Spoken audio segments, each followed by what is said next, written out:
Trail trekking through time. A quick historical journey along the Five Pits Trail. Fifth and final stop, Grassmoor. Our fifth stop along the Five Pits Trail brings us to our final destination at Grassmoor Country Park. As we travel along the Five Pits Trail from Williamthorpe Ponds to Grassmoor Country Park, for the first time ever, we do not actually follow the original railway route which went via Temple Normanton, but instead pass along a once branch via North Wingfield, where we pass Wolfie Pond before descending the slope into the south of Grassmoor Country Park. After passing over the old A617, the line used to branch off west through Temple Normanton and Grassmoor on its way to Chesterfield, but this section is now the newer A617 Haslam bypass. From this branch the line also continued north via Arkwright, Duckmanton, Staveley, Renishaw, Holbrook, roughly following a similar route to the River Rother, and eventually into Rotherham in South Yorkshire.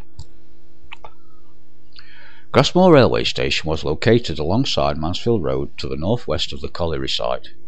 Opened in 1893, the station was in a deep cutting, which has since been filled in and levelled off.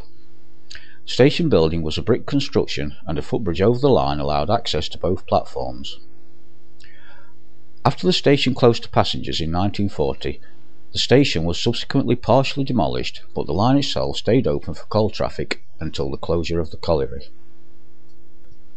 Grassmoor Country Park stands on the site of the once Grassmoor Colliery, locally known as the Barnes Colliery after the surname of its founder. Prior to the sinking of the first shafts in 1846, the area had been worked by shallow bell pits. The pit officially opened in 1880.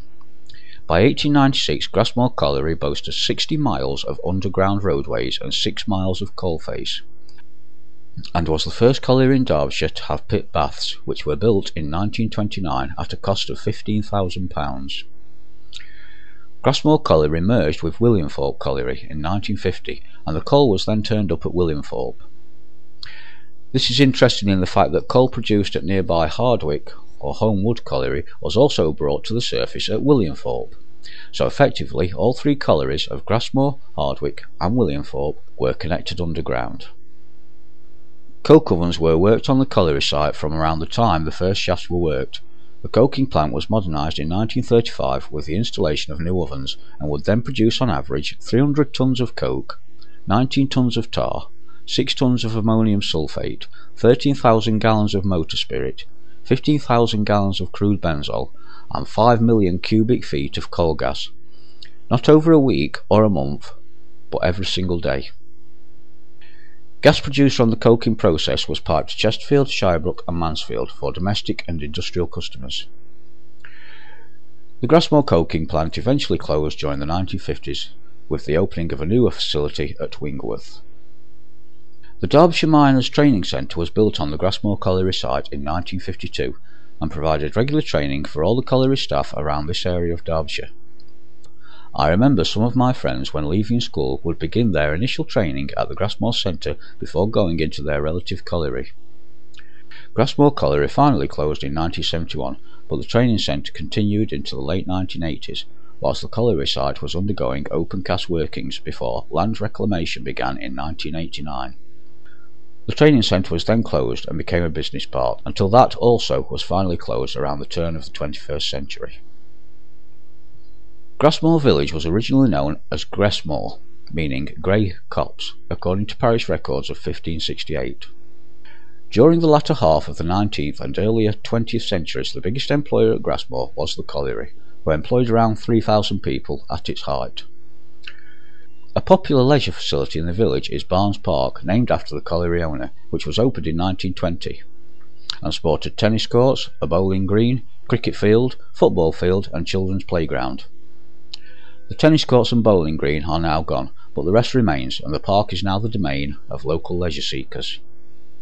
The village once boasted 2 cinemas, of which one, the Electric Theatre, opened in 1936, and later became known as the Roxy, but has since been demolished.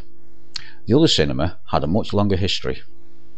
A small chapel built in 1877 was replaced in 1879 by the Grassmoor Primitive Methodist Church. as the original chapel had become too small. The new church was also eventually replaced in 1899 by the current Methodist Church, but the old one remained as a Sunday school until sold to the Corporation Theatre Company Limited in 1913 for use as a cinema. Later, this became a billiard hall and then a betting shop. The building was eventually demolished. The eventual replacement Methodist Church, however, still stands and is put to regular use. Grassmoor Country Park on the former colliery site is now the end or start point of the 5 Pits Trail. Within the park are 2 ponds supporting many water species, including the elusive waterfowl, and many species of dragonflies.